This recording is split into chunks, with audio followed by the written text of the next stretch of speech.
मंडळी, आपल्या लाडक्या बाप्पांचं आगमन झालेलं आहे आणि बाप्पासाठी स्पेशल शाही मोदक मी काल बनवले होते, जे खूप परफेक्ट आणि टेस्टी झाले होते.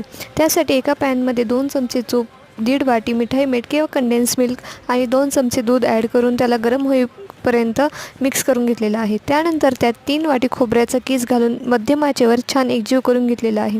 मी इथं विकतचा खोबऱ्याचा कीस वापरलेला आहे. त्यानंतर त्यात येलो फूड कलर, इलायची पावडर घालून त्याचा एक गोळा होईपर्यंत त्याला परतून घेतलेला आहे. आता या मिश्रणाला थंड होईपर्यंत आपण मोदकाचे सारण बनवून घेऊ. त्यासाठी बदाम, पिस्ता, त्यामध्ये 2 चमचे खोबऱ्याचे कीस आणि आवडीप्रमाणे गुलकंद घालून मिक्स करून घ्यायचं आहे. आता आपण मोदक बनवून घेऊ. मोदकाच्या साच्यामध्ये खोबऱ्याचे मिश्रण घालून व्यवस्थित दाबून घ्यायचं आहे, जसं की मी व्हिडिओमध्ये करते आहे.